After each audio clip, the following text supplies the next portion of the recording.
Hi everyone, I'm Daniela, and today I'm going to show you how to make brown butter. Brown butter will elevate the flavor of your bakes and make it more nutty and just so flavorful. I'm using a 500 gram block because I use this in most of my bakes. Turn the heat on to medium-high.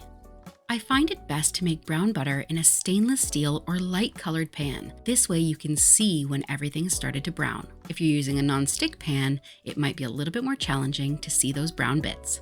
If you're making this for a specific recipe, I always recommend using a little bit more butter than you need because the liquid will start to boil away and you'll end up with not enough butter for your recipe. You don't have to stir your butter at this point, but I do like to give it a helping hand just to help the butter melt a little bit quicker. It's just because I'm impatient.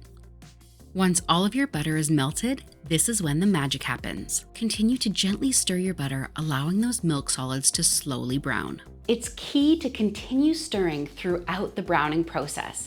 Otherwise, the milk solids can burn to the bottom of your pan and you'll end up with burnt butter instead of brown butter. Patience is key here. I know it's hard. The foamy milk solids coming to the top is completely normal. Just keep whisking. After approximately 10 minutes, at least in my case, you'll start to smell a nuttiness coming from the butter. You may even start to see a few little brown bits forming. The change happens quite quickly at this stage, so make sure you're keeping an eye on it. You can see now all of the foam has gone and these bubbles are coming up to the top. That's the water content evaporating from the butter, which means our milk solids will definitely start to brown now. When it's just about ready, it will really start to foam up again. Once that foam has coated the top, it's very likely your butter is browned underneath, so keep stirring so that you can make sure you're keeping an eye on the color. If you remove it from the heat and let the foam settle, you'll definitely notice it. It should look like this. And while it's still really hot, you're going to want to transfer it out of the pan so that nothing burns.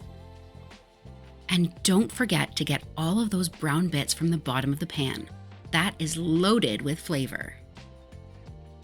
If you stumbled across this video and you're not sure how to use brown butter, you can use it in any recipe that calls for butter, like cakes or cookies. They make the most nutty, delicious cookies in the world. Once the butter has started to cool, I like to pop mine in the refrigerator for about 30 minutes and then give it another stir. This just helps to make sure those brown bits don't sink to the bottom and that they're dotted through the entirety of the butter. You can use this while it's still in liquid form once it's come to room temperature, but I prefer to pop it in the refrigerator until it's spreadable. It makes using your brown butter a little bit easier. Once you've made this recipe, you have to make my perfect chocolate chip cookies. Just swap out the regular butter for the brown butter and they become even more perfect. If you liked this video or found it helpful, please hit the like button. And while you're there, make sure to subscribe and hit the notification bell because I come out with a new video every week. See you next time.